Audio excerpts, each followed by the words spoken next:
allá.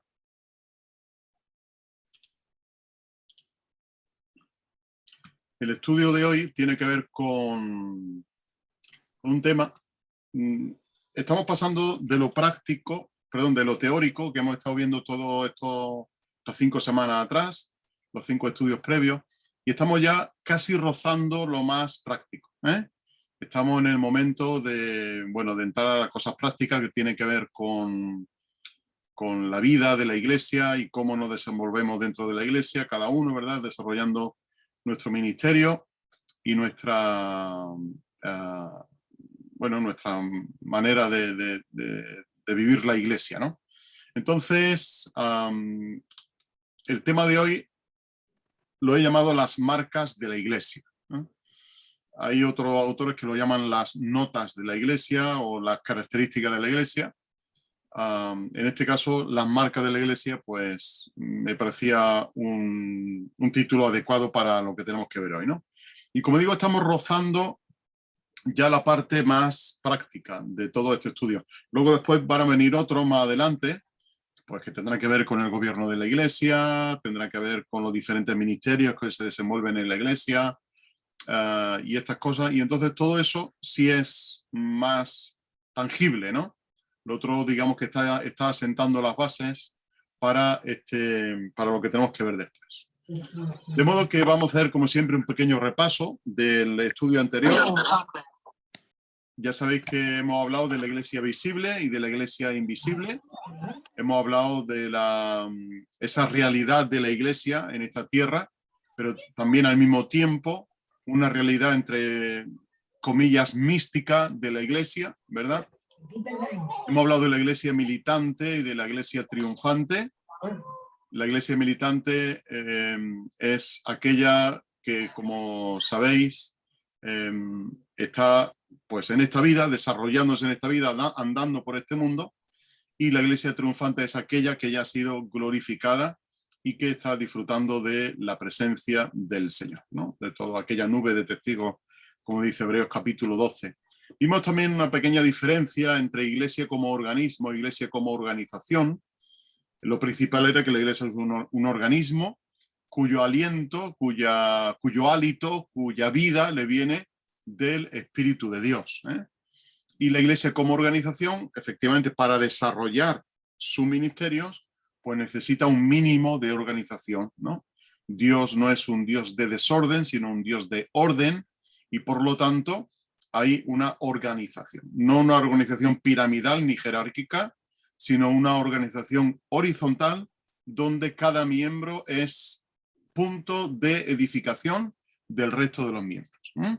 Y somos edificados unos sobre otros como piedras vivas y nos estamos ayudando, como vemos en Efesios capítulo 4, a que ese crecimiento, por medio de la función sobrenatural de cada miembro, se desarrolla en amor. Así que esto era una parte también importante de esto, ¿no? Y luego vimos que como conclusión, que las realidades de la iglesia, estas 3 que vimos principalmente, nos hacían ver que la iglesia supera en toda la esfera a cualquier organización humana o a cualquier mega organización humana, porque es una iglesia trascendente, ¿no? Una iglesia transcultural, una iglesia transtemporal, una iglesia que trasciende todo este tipo de cosas temporales, ¿no? De modo que debíamos de alegrarnos porque Dios nos ha incluido en su iglesia, en su edificio, en su cuerpo, en su templo, en su familia, para disfrutar de todas estas cosas, ¿no? Entonces, teniendo todo esto en mente, de la iglesia como organismo, la iglesia como organización, la iglesia militante, la iglesia triunfante, la iglesia visible, la iglesia invisible, teniendo todo esto en mente, vamos a ver hoy el tema de la iglesia, de las marcas de la iglesia, ¿no? De las características principales de la iglesia. Cuando Jesús está haciendo lo que se conoce en Juan capítulo 17 como la oración sumo sacerdotal de intercesión por su iglesia, por su pueblo, por los que tenía él y los que habían de creer en él, aunque en realidad es una oración de rendición de cuentas. Lo que Jesús está haciendo ahí es rindiéndole cuentas al Padre de todo lo que Él ha hecho en esta tierra, ¿no? Dice, la obra que me encomendaste que hiciera, esa he hecho, ¿no? No he perdido ninguno de los que me diste, etcétera, etcétera. Entonces, en un momento, Jesús menciona en esa oración de unidad que Él pide al Padre, le dice al Padre lo siguiente: para que todos sean uno, dice el 20, pero no ruego solo por estos, sino también por los que creerán en mí, por la palabra de ellos, testimonio. Para que todos sean uno como tú, Padre, en mí y yo en ti. Que también ellos estén en nosotros, para que el mundo crea que tú me enviaste. Es decir, que hay una marca principal en la Iglesia que va a servir de testimonio al mundo.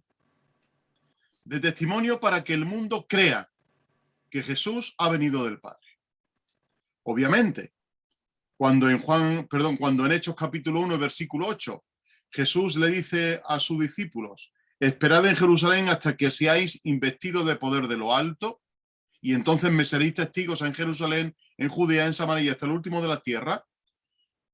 Era con la intención de que esto se llevara a cabo, que el mundo crea. Y Jesús les encarga la tarea de llevar el evangelio hasta el fin de la tierra. De modo que hay dos características principales de la Iglesia. Y la he puesto en esta tabla, que creo que es representativa, ¿no? Y la he dividido en dos. Por un lado, el amor, y por otro lado, la fidelidad del evangelio. En verdad, da igual el orden. Primero fidelidad y luego amor, o primero amor y luego fidelidad. El orden, no he seguido aquí ningún orden especial, ¿no? Así que vamos a la primera columna, que es la del amor. Y como veis, tenemos ahí 3 versículos como una idea previa que nos van a ayudar a entender lo que después vamos a explicar. Porque después vamos a hablar de 12 marcas que la Iglesia tiene, y todas ellas van a estar basadas en estos dos basamentos, en el amor y en la fidelidad al Evangelio. Así que hoy vamos a ver muchos textos bíblicos, porque quiero que la palabra sea la que nos dirija en todo lo que tengamos que llegar a conclusiones, ¿no? Y sacar nuestras conclusiones de ahí, de la palabra, ¿no? No tanto de una elucubración personal mía o vuestra o de quien sea, sino de la propia palabra del Señor.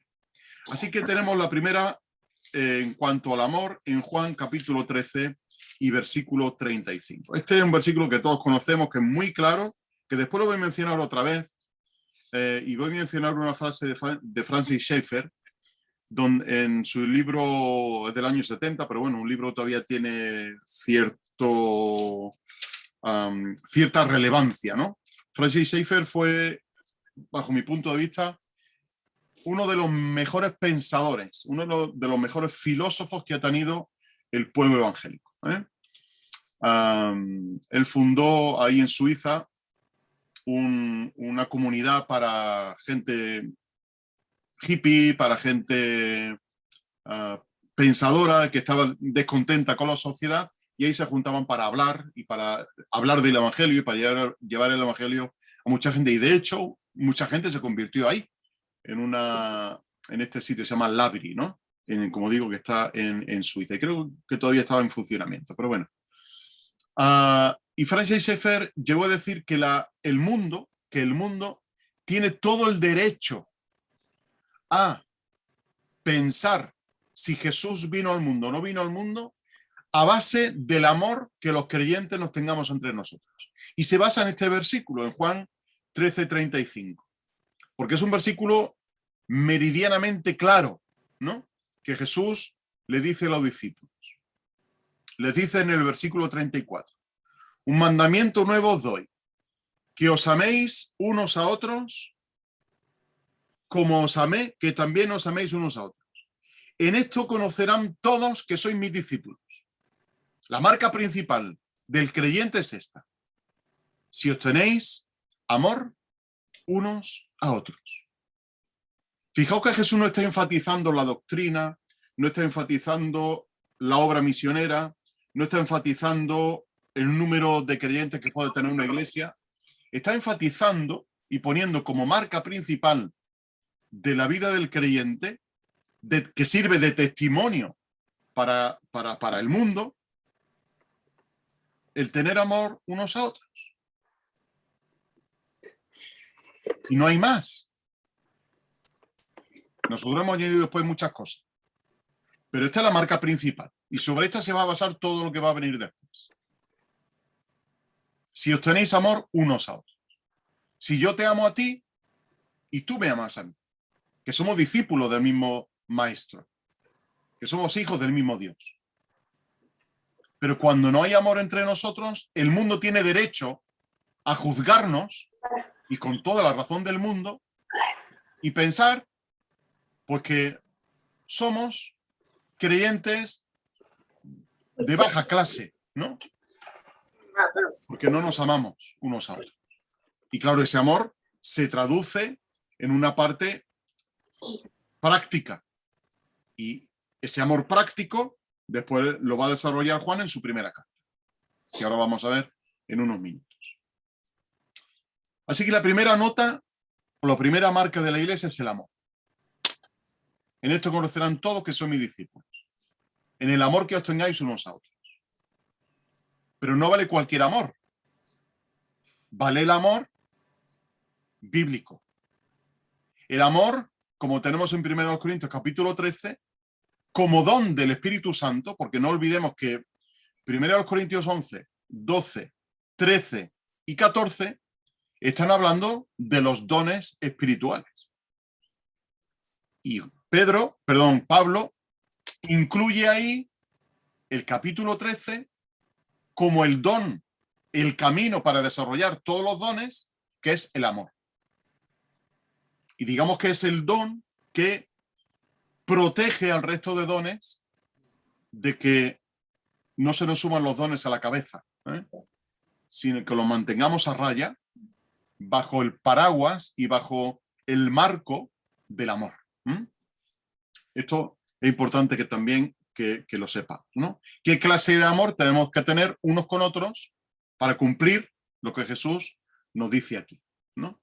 Y 1 Corintios 13, como digo, es clave para entender esto. El amor es sufrido, el amor soporta al otro, el amor es benigno, el amor no tiene envidia, el amor no es jactancioso, y todo eso que ya conocemos, que aunque se usa para las bodas y para ponerle tarjetas bonitas a nuestras novias y a nuestros novios, pero tiene que ver con la vida de iglesia, tiene que ver con la vida de iglesia y con el desarrollo de los dones. Efesios 4:15 dice el apóstol Pablo, sino que hablando verdad en amor, crezcamos en todas las cosas en aquel que es la cabeza, Cristo. Es decir, dice John Stott una cosa que me parece muy interesante, ¿no? En esto de hablar la verdad en amor. Hay gente que viene y te dice, te voy a hablar la verdad. Y te dicen la verdad de tal manera que te machaca, ¿no? Pero hay gente en el otro extremo que por amor no dicen la verdad. Y por miedo a que el hermano o la hermana se puedan, entre comillas, ofender, no te dicen la verdad. Pero Pablo nos está diciendo que hablemos la verdad, pero en amor. Y dice Stott, la verdad es dura si no la suaviza el amor. Y el amor es blando si no le endurece la verdad. Y creo que aquí el hombre estuvo bastante fino diciendo esta frase. La verdad es dura si no la suaviza el amor. Hay demasiadas personas sincericidas que de tan sinceros que son acaban machacando al hermano o la hermana. Y uno puede ser sincero, pero con amor. Uno puede decir la verdad, pero hay que decirla, como dice aquí Pablo, decirla en amor, suavizada con el amor. De modo que el amor sirve para que la iglesia crezca. Lo dice aquí en el versículo 15. Hablando verdad en amor, crezcamos. Porque no podemos hacer un edificio basado en la mentira o basado en el odio. Hay que hacer un edificio y crecer en un edificio que tiene como base el amor y que tiene como base la verdad. No tu verdad, como diría luego Machado. No mi verdad, sino la verdad. Y ven conmigo a buscarla, la tuya, guárdatela. Así que fijaos la gran responsabilidad que tenemos también unos con otros de hablarnos la verdad, de decirnos la verdad, pero en amor, con respeto y con compasión al hermano o a la hermana. Y tercer versículo, hay muchos más, pero un tercer versículo que quiero dejaros acerca de esta característica del amor como base fundamental para el crecimiento de la iglesia, se encuentra en la primera carta de Juan, en el capítulo 3. Sabéis que la carta de Juan son cartas muy prácticas, sobre todo la primera, que nos va a dar una serie de pautas para explicarnos cómo vivir ese amor que hemos leído en Juan 13:35. Y Juan, digamos, lo aterriza aquí y le da forma en su primera carta. Y en el capítulo 3, versículo 14, fija lo que dice. Bueno, el 13 es también digno de leer. Pero no os extrañéis, hermanos, si el mundo os odia. Nosotros sabemos que hemos pasado de la muerte a la vida. ¿En qué? En que amamos a los hermanos. El que no ama permanece en la muerte. Fijaos qué aseveración está haciendo aquí Juan. El que no ama a su hermano permanece en la muerte. Y todo el que odia a su hermano o aborrece a su hermano, el término ahí literalmente es odia, todo el que odia a su hermano es un asesino.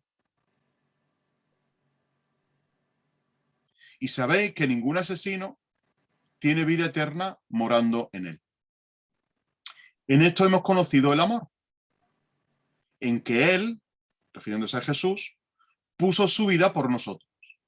También nosotros debemos poner la vida por los hermanos.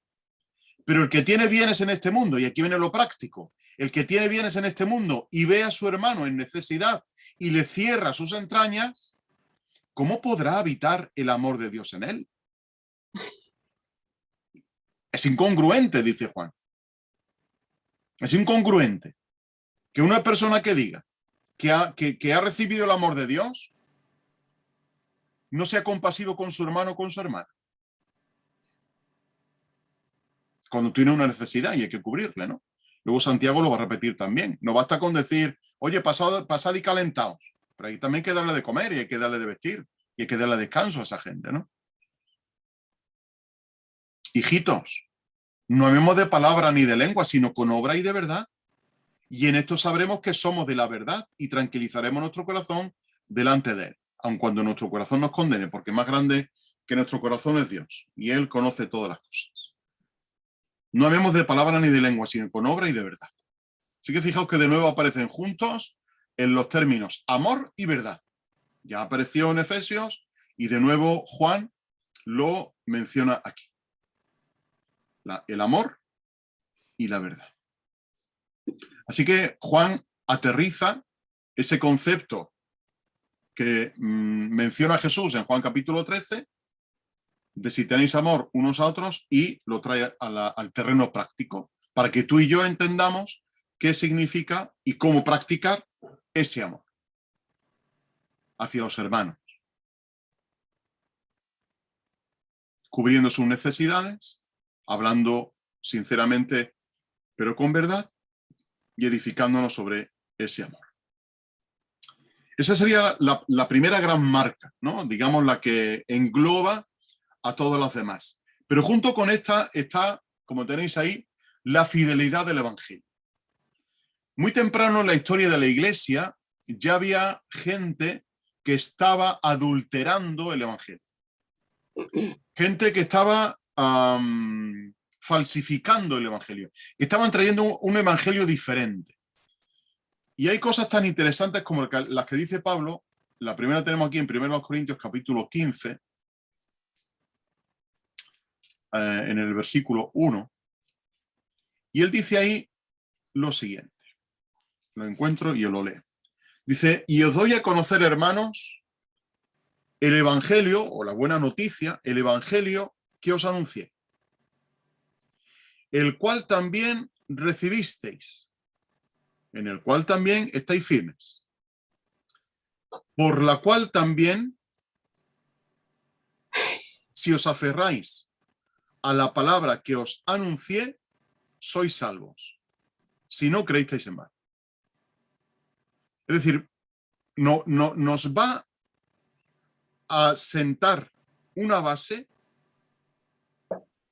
para afirmar nuestra creencia, nuestra ortodoxia, nuestra doctrina.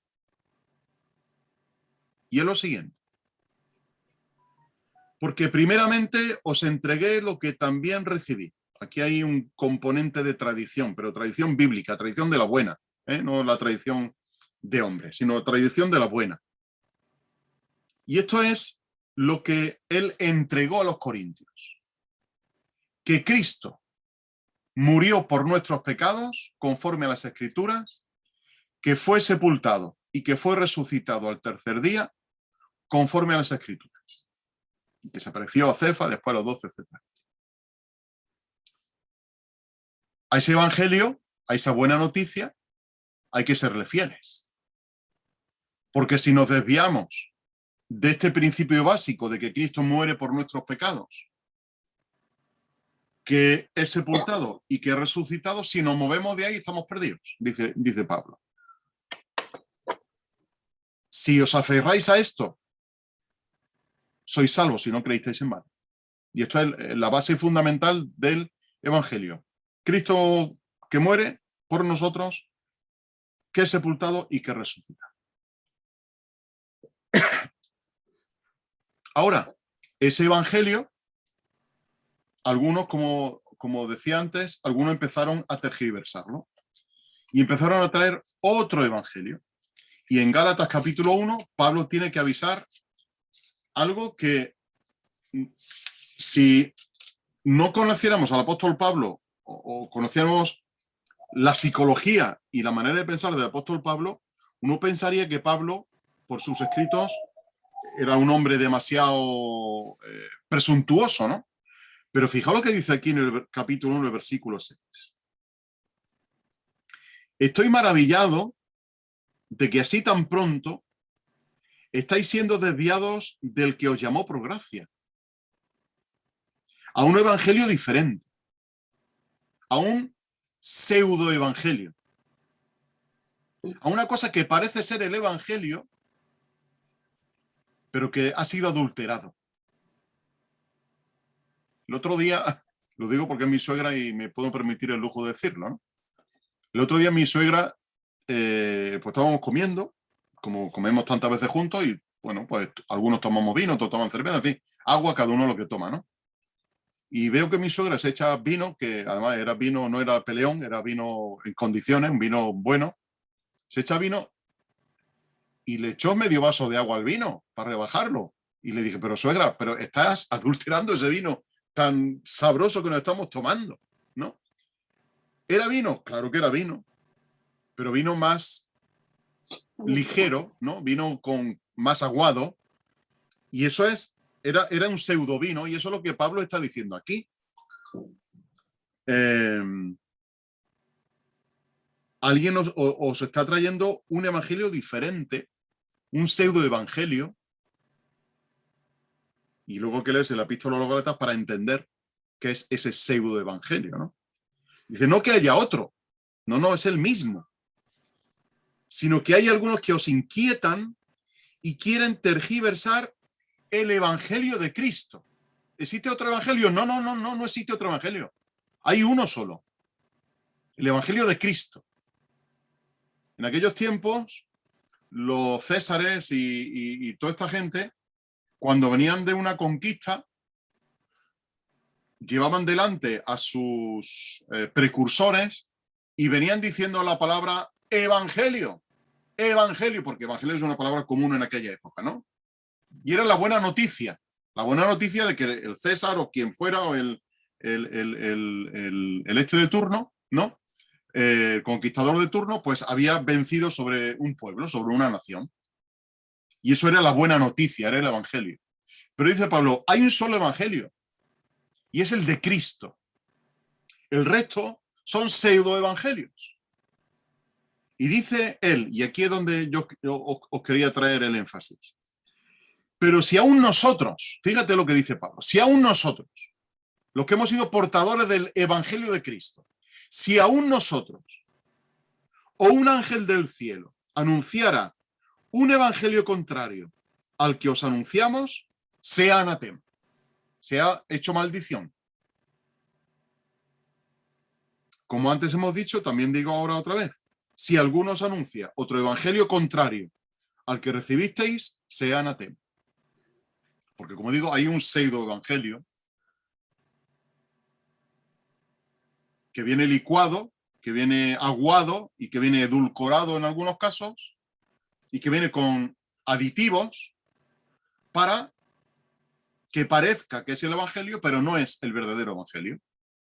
Y a ese evangelio, si uno permanece firme en el evangelio que se nos ha predicado y no en ese evangelio que nos quiere inquietar y que nos quiere tergiversar, uno debe de permanecer firme en ese evangelio que hemos oído, ¿no?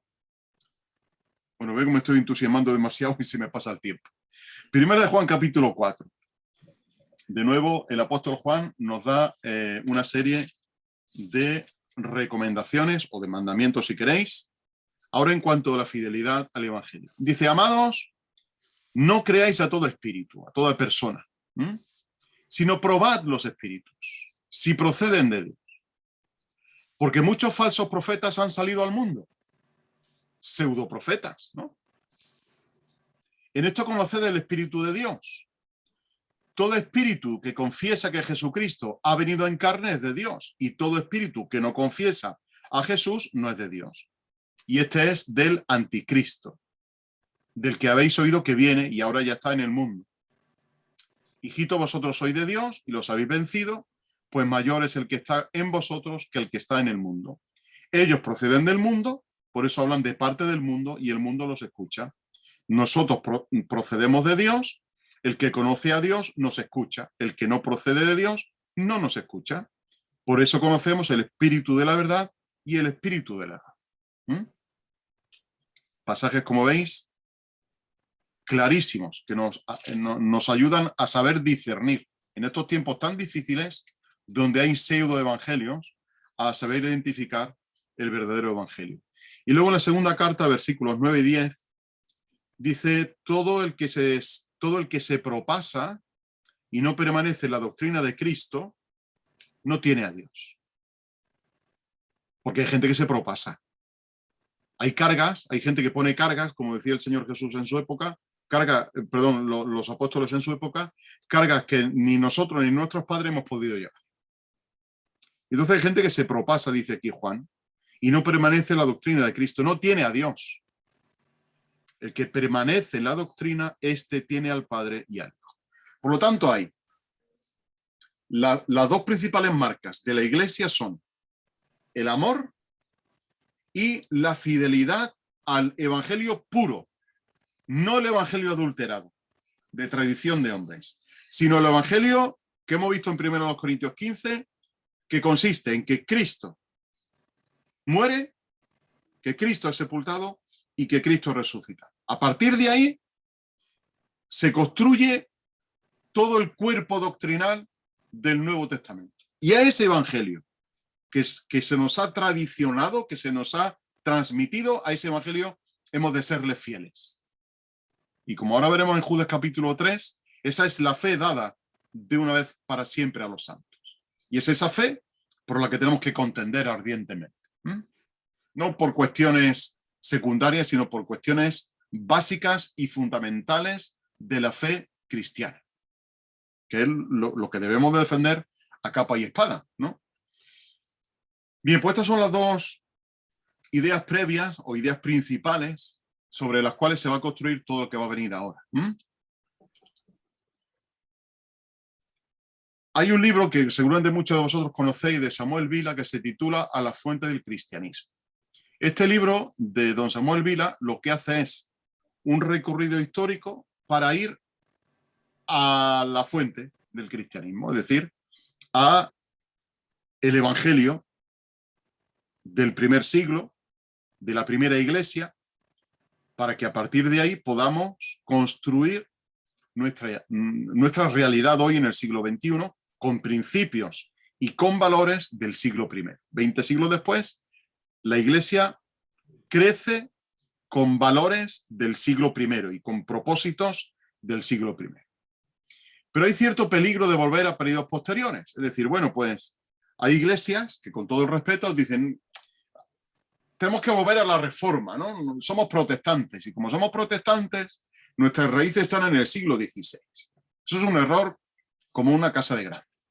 ¿Por qué? Pues porque a lo largo de los siglos ha habido una serie de contextos y una serie de realidades que han ido conformando a la iglesia y que han ido, de alguna manera, permeando en la vida de la iglesia y que han conformado en cada siglo y en cada época lo que ha sido la iglesia, ¿no?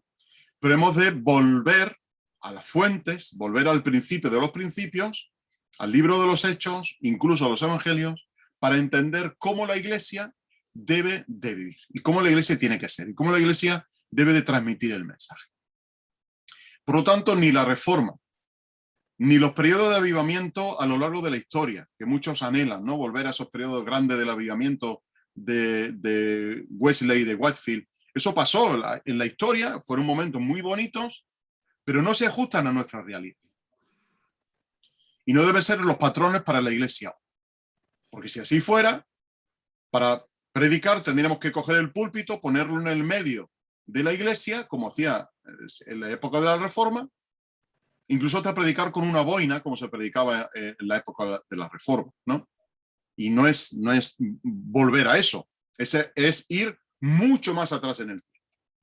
Y aunque eso, como dice el teólogo Strong, son parte del acervo común de nuestra cultura cristiana, es decir, han venido conformando a lo largo del tiempo pues, lo que es la iglesia hoy día, no son la norma inapelable de fe y de costumbres. Se puede cuestionar, con razón o sin razón, con argumentos más sólidos o menos sólidos, cuestionar la iglesia de la Reforma y la iglesia de los periodos de la Vía. Pero lo que no se puede cuestionar de ninguna de las maneras es la iglesia nuevo testamentaria. La iglesia tal y como la tenemos recogida en las epístolas y en el libro de los Hechos. Eso es lo que no se puede cuestionar, porque eso es inapelable, porque eso es la palabra de Dios. Y ahí es donde, a esa raíz, es a donde debemos de acudir para ver y conformar la iglesia del siglo XXI, con valores y con principios extraídos del siglo I. Dice la Cueva que la iglesia se basa en los patrones que se encuentran en las páginas del Nuevo Testamento y eso nos hace encararnos, y él dice, con el invariable mensaje apostólico, fundamento de nuestra fe cristiana, con el que toda doctrina posterior debe contrastarse. Por eso podemos llamarnos que somos la iglesia cristiana, católica y apostólica, no romana, pero sí la iglesia cristiana, católica en el sentido de universal y apostólica en el sentido de que estamos sobre la base de los apóstoles. Y ese es el mensaje, ese es el fundamento de nuestra fe, y a partir de ahí, toda doctrina que se construya y que se pronuncie debe de contrastarse con la doctrina bíblica, con la doctrina del Nuevo Testamento. Creo que hasta ahora es muy sencillo todo lo que estamos viendo en el día de hoy, aunque es profundo, ¿verdad? y nos compromete en muchos sentidos, nos compromete, pero tenemos que ser valientes con este tipo de cosas y seguir afirmándonos en la fe y seguir defendiendo, contender ardientemente con esa fe, ¿no?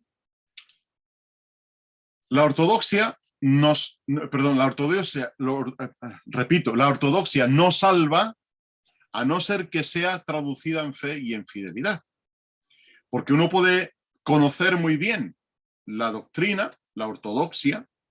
Ortodoxia está compuesta, es una palabra griega compuesta de dos. Orto, que es bueno, y doxia, que es, en este caso, gloria, o la parte de donde nosotros extraemos la palabra doctrina, ¿no? La buena doctrina, la ortodoxia. Esa no salva a no ser que sea traducida en fe y en fidelidad. Es decir, si lo que yo sé del Evangelio no se traduce en creer al Evangelio, eso no salva. Y si ese creer en el Evangelio no se traduce, como luego dice Santiago en su carta, en fidelidad, tampoco salva. Es decir, que hay un compromiso con la ortodoxia, pero un compromiso basado en la fe y en la fidelidad. Una frase de Martin Lloyd-Jones, un autor que a mí me encanta leerlo, dice que el único medio para salvaguardarnos de una ortodoxia muerta es poner la vida por delante incluso de la ortodoxia. Y él dice, se trata de una vida. Es una frase que he tomado de un libro del curso de formación teológica de Francisco La Cueva, del cual he extraído muchas ideas que yo os estoy transmitiendo en esta tarde. Y Martin Lloyd-Jones dice esto: el único medio para salvaguardarnos de una ortodoxia muerta es poner la vida por delante incluso de la ortodoxia, porque se trata de una vida. Y esta frase daría para hablar mucho, pero no tenemos el tiempo, no quiero extenderme mucho en este sentido. Ahora aquí es donde vamos a avanzar y concluir con esto, ¿no? He dividido la ortodoxia en dos, basándome en esa frase de Francis Schaeffer. Pues aquí falta una frase primero. Ahora, las marcas de la Iglesia, esta. Las marcas de la Iglesia, tal y como la llaman Wayne Grudem, el teólogo Wayne Grudem, en su teología, ¿no? Marcas. Otros lo llaman nota de la Iglesia, La Cueva lo llama nota de la Iglesia, otros lo llaman característica de la Iglesia, en fin, que cada teólogo pues, le pone su nombre. Entonces yo he optado por este de marcas, que me parecía interesante, ¿no? Entonces, Francis Schaeffer habla en su libro de la Iglesia al final del siglo XX, aunque fue escrito en el año 1970, pero él habla de la ortodoxia en la doctrina y de la ortodoxia de comunidad, ¿no? Y ese concepto de ortodoxia de comunidad podría traducirse por la ortopraxia, ¿eh? La ortodoxia es la sana doctrina y la ortopraxia sería la sana conducta, ¿no? Es decir, que las dos van unidas de la mano, y es lo que en esta tarde pues vamos a concluir para ir bien. Mirad, en cuanto a la ortodoxia en la doctrina, es decir, lo que creemos como iglesia, lo que afirmamos como iglesia, lo que la iglesia debe de defender ardientemente, Judas versículo 3, es la doctrina bíblica. Esa doctrina bíblica que hemos visto en 1 Corintios capítulo 15, que está basada en la obra salvífica de Cristo. Pero el apóstol Pablo, cuando él le escribe a Tito, y vamos a ir leyendo, quizá no todos los pasajes, pero el 98% sí lo vamos a leer. La epístola a Tito, en el capítulo 1 y versículo 9, le dice Pablo lo siguiente. Está hablando de los requisitos para los ancianos, tiene que ser hospitalario, amante de lo bueno, versículo 8, y dice que retenga firmemente la palabra fiel, conforme a la doctrina,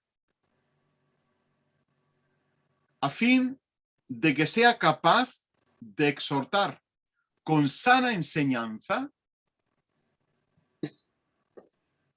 y de refutar a los que contradicen. La sana enseñanza es aquella que es sana en sí misma y que al mismo tiempo produce sanidad en el que la toma. Un medicamento es sano en sí mismo, pero al mismo tiempo produce sanidad al que se lo toma. Al que no se lo toma no le produce sanidad. Tú puedes tener el bote de jarabe para la tos allí en el armario, pero si no te lo tomas no sirve de nada, ¿no?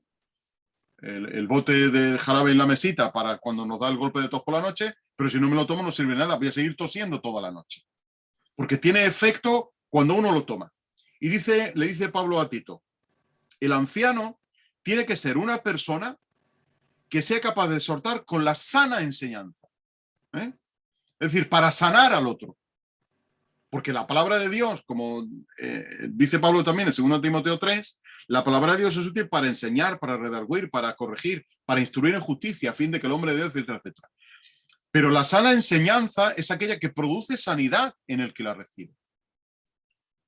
Y un anciano tiene que saber exhortar, pero no para machacar al hermano o a la hermana, sino para sanarle, para consolarle. Isaías capítulo 40, después de los 39 capítulos previos, donde hay una carga continua contra el pueblo de Israel, Dios le dice al profeta, consolad a mi pueblo. Porque no puede estar siempre machacándose. Y no podemos estar siempre machacando a la iglesia. Sino que hay que traerle también sanidad, ¿no? Y la sanidad viene por la sana enseñanza. En este sentido hay un término técnico que es higiogénica. Higiogénica significa que produce sanidad, que produce higiene, que produce limpieza. Y esa es la sana enseñanza. Y además de refutar a los que contradicen, porque va a haber gente que va a contradecir y el anciano tiene que ser lo suficientemente capaz como para saber refutar también a los que contradicen la doctrina. Y luego en el versículo 11 dice, a los cuales es necesario, estos embaucadores, charlatanes, especialmente lo de la circuncisión, insubordinados, lo llama Pablo, a los cuales es necesario taparles la boca, que trastornan casas enteras, enseñando por ganancia deshonesta lo que no se debe. Es decir, que había gente que traía una pseudoenseñanza, una enseñanza falsificada, una enseñanza adulterada. Y luego Judas 3, que ya lo hemos mencionado varias veces, que contendamos ardientemente por la fe dada una vez por siempre a los santos. Así que esto tiene que ver en cuanto a la doctrina bíblica que la Iglesia debe de mantener como una marca principal. La segunda es el uso correcto de los medios de gracia. Aunque esto nos pueda sonar un poco raro, esto de los medios de gracia, hay solamente dos medios de gracia que Dios ha dejado en su Iglesia. Y son la mesa del Señor y el bautismo.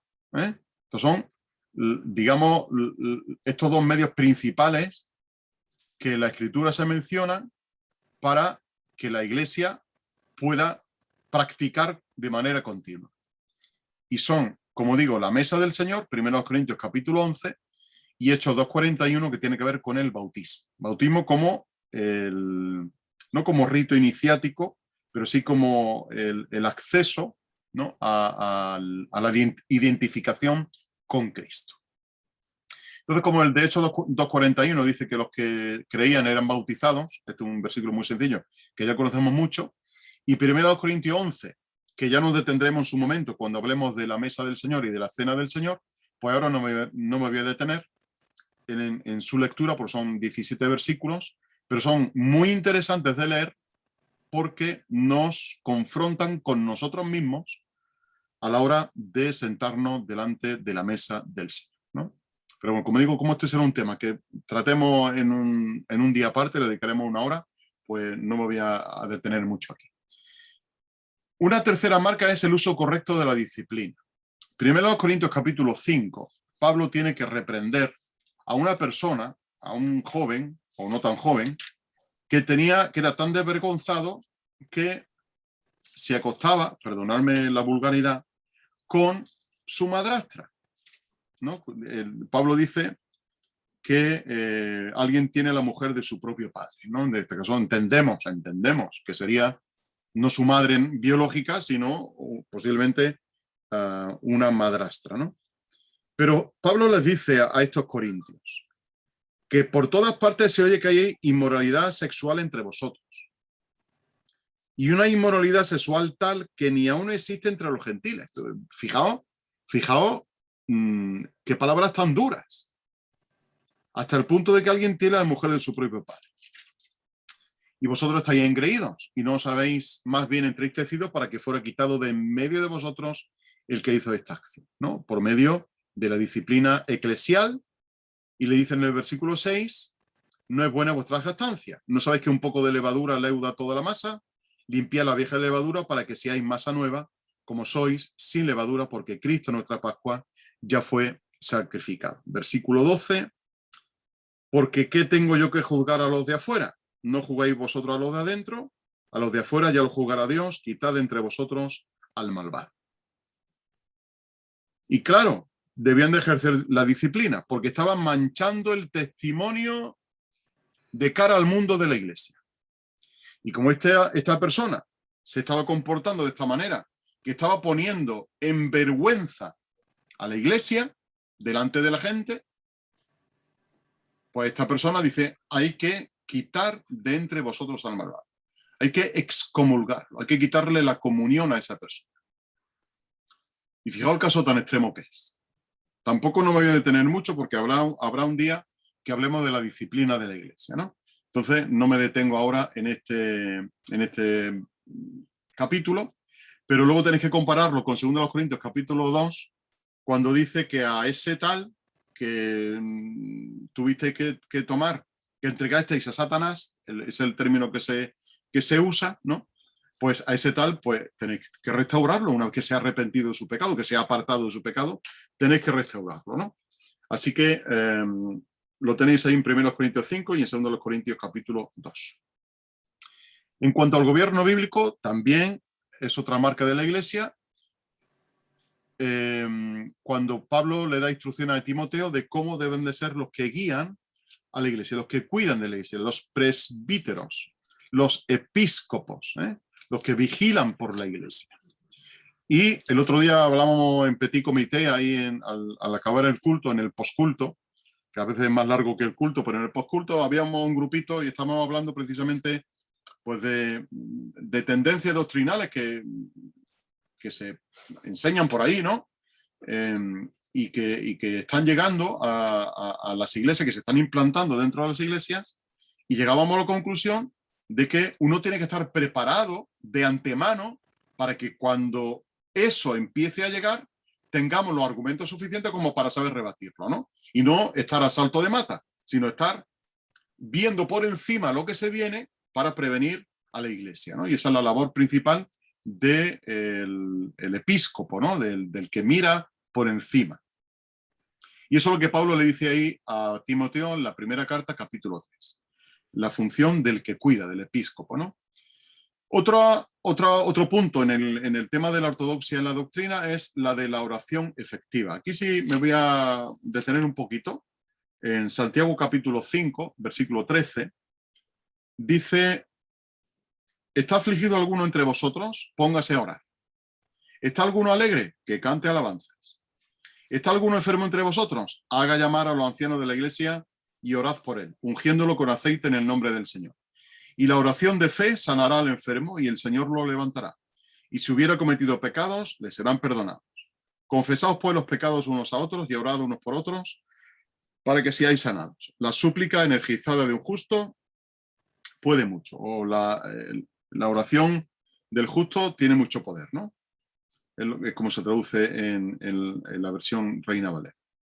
Pero esa oración de que la oración del justo puede mucho, literalmente es Santiago cuando escribe esa frase en griego, agolpa ahí un montón de términos, además en unos tiempos muy complejos, ¿no? Tiempos verbales muy complejos, y los traductores no se ponen de acuerdo a la hora de traducirlo, ¿no? La verdad que Santiago, o Jacobo, mejor dicho, Jacobo, usa ahí un término que Pablo usa mucho y que yo lo he mencionado varias veces, y es el verbo energeo. Energeo significa energizar, significa que alguien desde fuera te da la fuerza para hacer algo. Y ese es el término que usa aquí Jacobo. el término de que nuestra oración tiene fuerza, tiene poder, porque alguien de fuera le está dando ese poder, no porque tú y yo lo tengamos. No porque tú y yo tengamos el poder en nuestra oración, sino porque alguien de fuera, alguien externo, le está energizando, la está activando y le está dando la fuerza suficiente como para que tenga poder, ¿no? Y eso es lo que Jacobo nos está explicando en este versículo, ¿no? La súplica energizada de un justo puede mucho. Luego Filipenses capítulo 4, también Pablo nos habla de esto, ¿no? De que presentemos nuestras oraciones con acciones de gracias, con ruegos, con súplicas, y la paz de Dios, que sobrepasa todo entendimiento, guardará vuestros corazones y vuestros pensamientos en Cristo Jesús. Y luego, en cuanto a la ortodoxia de comunidad, que mencionaba, como digo, Francis Schaeffer, se habla del testimonio efectivo. Otra marca de la iglesia. Tiene que tener un testimonio efectivo. Mateo 28, ya sabéis, todo poder me ha sido dado en el cielo y en la tierra, por tanto, id y predicad el evangelio o haced discípulos entre todas las naciones. Juan 13:34, ya lo hemos visto también. En esto conocerán todos que sois mis discípulos si tuvierais amor unos con otros. Y la iglesia primera, en Hechos capítulo 2, menciona precisamente Lucas, menciona esto, de que la iglesia, lo leo, aunque conocemos muy bien esos versículos, Hechos 2:44, que todos los que creían estaban juntos, tenían todas las cosas en común y vendían las propiedades y las posesiones y las distribuían a todos según la necesidad de cada cual, y perseverando unánimes cada día en el templo y partiendo el pan de casa en casa, compartían el alimento con alegría y sencillez de corazón, alabando a Dios y teniendo favor entre todo el pueblo. Aunque había gente que los despreciaba, gente que los perseguía, pero la iglesia tenía favor entre todo el pueblo. La gente los veía y decían, esta gente merece la pena, esta gente están hechos de otra pasta diferente. Y 1 de Juan 4:9, que ya lo hemos visto antes también, que nuestro testimonio se basa precisamente en el amor que nos tengamos unos hacia otros, ¿no? No me detengo más en esto que ya hemos explicado. Otro tiene que ver con la comunión efectiva, como otra marca de la iglesia es la comunión efectiva, tal y como acabamos de ver en Hechos 2:44. Estaban juntos y tenían todas las cosas en común. Creo que después, sí, en Hechos, lo vamos a ver en Hechos capítulo 4, ¿qué significa esto de tener todas las cosas en común? Si es que ellos practicaban algún tipo de comunidad de bienes, ¿no? O practicaban algún tipo de comunismo bíblico, ¿no? Esto sería cuestión de estudiarlo más detenidamente, porque según lo que tenemos aquí en el 44 y en el 45, la distribución que se hacía no era una distribución para todos igual. Era una distribución según la necesidad de cada cual. Es decir, que se repartían 100, no eran uno para cada uno. Si habían 100 personas y habían 100 denarios, por poner un ejemplo, no se repartía un denario para cada uno. Si a alguien tenía un denario, no se le daba al que no tenía, ¿no? Entonces, había una distribución equitativa, no una distribución igualitaria, sino una distribución equitativa, es decir, que a cada uno se le daba lo que necesitaba, que es algo muy diferente a lo que hoy se habla en muchos campos acerca del comunismo, ¿no? El comunismo bíblico es completamente diferente, completamente diferente. Creo que de esto ya hace muchos años, González Campo había hablado ya de estos conceptos, ¿no? Pero ellos practicaban una especie de comunidad de bienes que funcionó al principio de la iglesia, ¿no? Como parte de la comunión. No me voy a extender aquí. Adoración genuina. Efesios capítulo 5. Cuando Pablo está hablando de cómo debe de conducirse la iglesia, de cómo debe de edificarse la iglesia, entre todas las cosas interesantes que él dice en Efesios, que como ya hemos comentado en algún momento, es el tratado principal acerca de la iglesia, Efesios 5:18 dice, no os embriaguéis con vino, en lo cual hay desenfreno, antes bien, sed lleno del Espíritu. hablando entre vosotros con salmos e himnos y cánticos espirituales, cantando y entonando salmos al Señor de todo corazón, dando siempre gracias por todas las cosas al Dios y Padre, en el nombre de nuestro Señor Jesucristo, siendo dóciles unos a otros en el temor de Cristo. Fijaos que Pablo da una lista de prácticas que debe de haber en el culto que al mismo tiempo glorifiquen a Dios, pero que al mismo tiempo edifiquen a la iglesia. Y son esos cánticos espirituales. Porque esos cánticos espirituales, fijaos ahora en Colosenses capítulo 3, que vuelve a hablar de este concepto. Entre Efesios y Colosenses hay muchas cosas similares, y esta es una de ellas. 3:16. La palabra de Cristo viva en vosotros en abundancia, con toda sabiduría, enseñándoos y amonestándoos unos a otros con salmos e himnos y cánticos espirituales, cantando con gratitud en vuestros corazones a Dios. ¿Cómo yo puedo enseñar y amonestar a mi hermano en la iglesia con un salmo o con un himno o un cántico espiritual? Es que los del grupo de alabanza están todo el día entonces exhortándonos y amonestándonos y enseñándonos. O cuando alguien pide un himno es para amonestar al hermano o a la hermana. Pues habría que entender qué es lo que quiere decir Pablo con eso de salmos.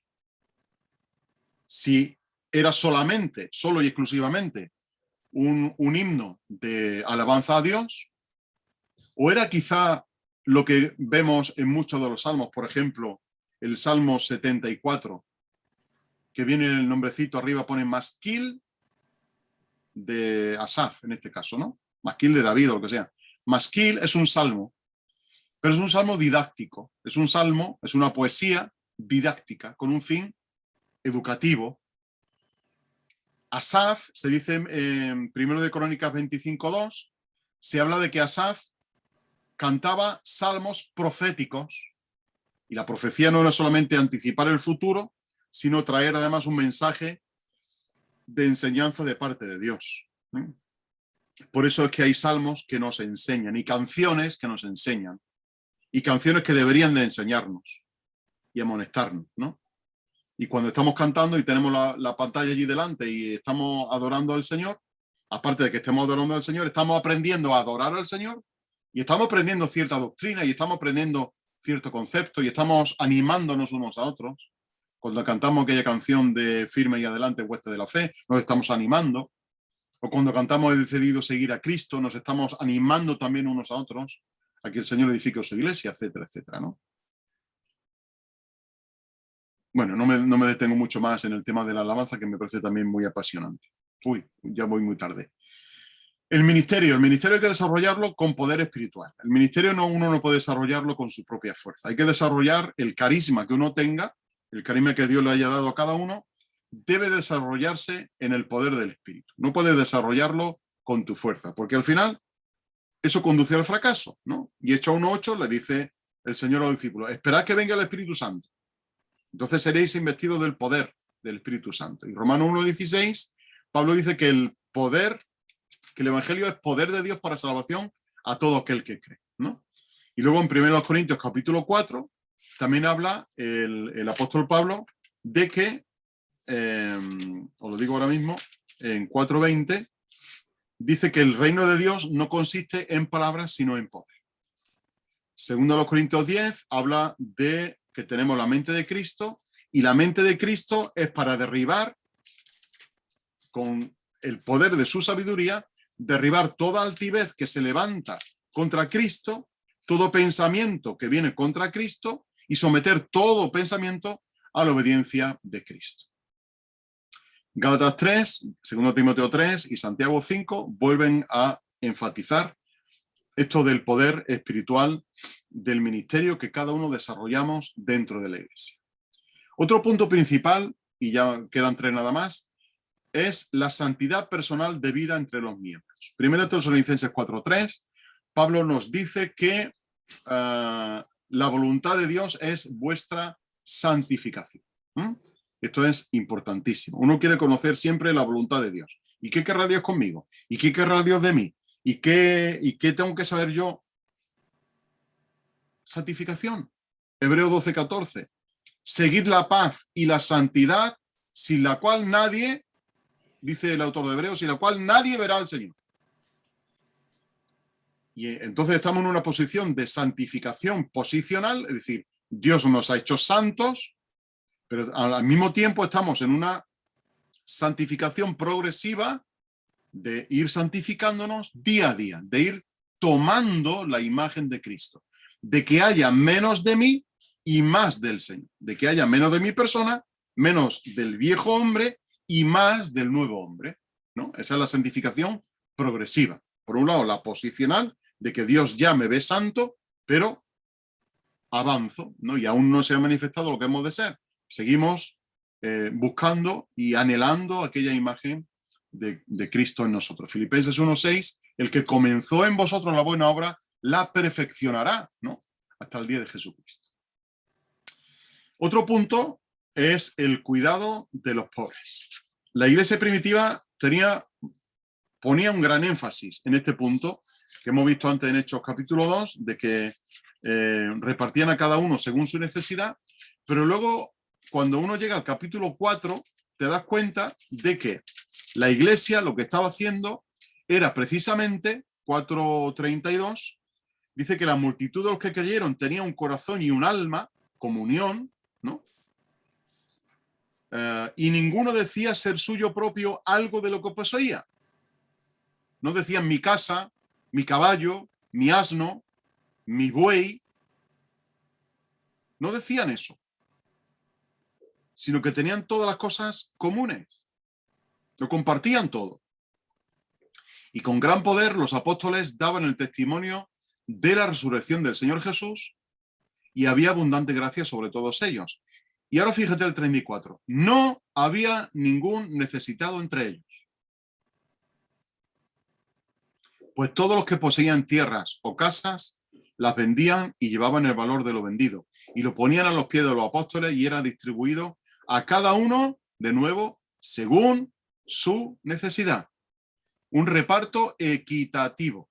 Un reparto equitativo, a cada uno según su necesidad. Claro, luego viene el ejemplo de Ananías y Zafira en el capítulo 5. Lee un poquito más adelante y ves el desastre que hubo de falsedad, de engaño, etcétera, etcétera, y cómo el Señor tuvo que tratar aquello, ¿no? Porque el hecho de compartir a cada uno según su necesidad y distribuir a cada uno según su necesidad no había que tomárselo a la ligera. Era un asunto muy serio. Y Ananías y Zafira se lo tomaron a la ligera y le costó la vida, ¿no? Así que la iglesia de hoy, del siglo XXI, debería de aprender a invertir menos millones. Y lo digo así con el término millones literalmente. Invertir menos millones en edificar iglesias e invertir más millones en cuidar de los pobres y de los necesitados. Porque eso era el principio del siglo, un principio del Antiguo Testamento, de que Dios se preocupa de la viuda, del huérfano y del pobre, y la iglesia primitiva lo hacía de la misma manera. Así que luego Pablo lo vuelve a remarcar en la epístola a los Romanos, en el capítulo 15, cuando habla de que había pobres y que los hermanos habían cubierto con su dinero, habían cubierto 15:26, habían cubierto esa necesidad, ¿no? Dice, porque Macedonia y Acaya decidieron hacer una contribución para los pobres de los santos que están en Jerusalén, ¿no? Así que la iglesia estaba volcada con el cuidado hacia la gente pobre que tenían entre ellos, y no solamente a la gente pobre de entre ellos, sino también a la gente pobre que tenían en la ciudad donde ellos estaban. Hacer bien a todos, mayormente a los de la familia de la fe. Y Gálatas 2:10, os lo leo ahora mismo rápido. En Gálatas 2:10 dice el apóstol Pablo también, solo nos pidieron que nos acordáramos de los pobres. Y eso fue precisamente lo que me apresuré a hacer, ¿no? Así que Pablo lo tenía también como una prioridad, acordarse y suplir la necesidad de los pobres. Y finalmente, y no porque no por ser el último es el menos importante, pero el amor a Cristo es la nota principal de la Iglesia, una de las notas principales de la Iglesia, ¿no? El amor a Cristo, aquel que, como dice el apóstol Pedro, aquel a quien sin haberlo visto le amáis, aquel, dice en el capítulo 1, versículo 8 de su primera carta, a quien amáis sin haberle visto, en quien aun no viéndolo, pero creyendo os alegráis con gozo inefable y glorioso, obteniendo el propósito de vuestra fe, que es la salvación de almas. Y Apocalipsis 2:4 se le dice a la iglesia de Éfeso, has dejado tu primer amor. Así que estas 12, creo que son 12, si no cuento mal, son 12 marcas de la iglesia, enmarcadas todas en el amor y en la fidelidad del evangelio, son las que la iglesia debe de perseguir y debe de demostrarse a sí misma, en primer lugar, y demostrar al mundo, en segundo lugar. Y esto es un momento importante que lo tengamos en cuenta, ¿no? Este tipo de ortodoxia doctrinal y de ortodoxia de comunidad. La conclusión la tomo también de Francis Schaeffer, que me parecía muy interesante.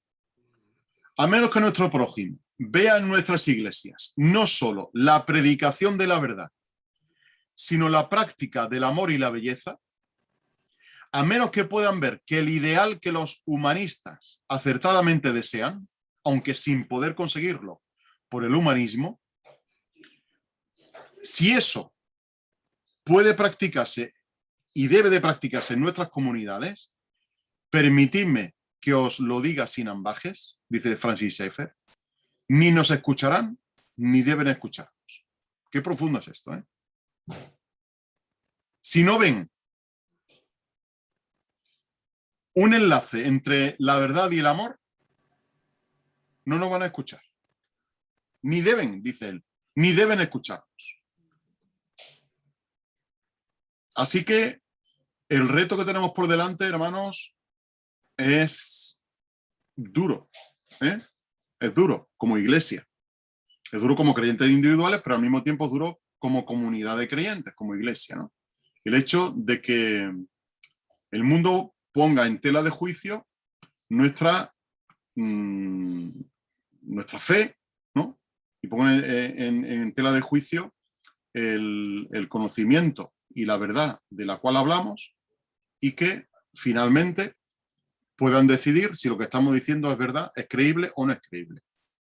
Y la iglesia será en este momento la que se juegue el tipo aquí, ¿no? Y de que seamos capaces de dar testimonio fehaciente de nuestra fe en base a la verdad que hablamos y al amor que nos tenemos unos a otros. Disculpadme que me he extendido hoy un poquillo más, me he apasionado demasiado, no tiene que haberme apasionado tanto, pero bueno, creo que ha sido productivo, ¿no? Vale, pues hasta aquí la grabación.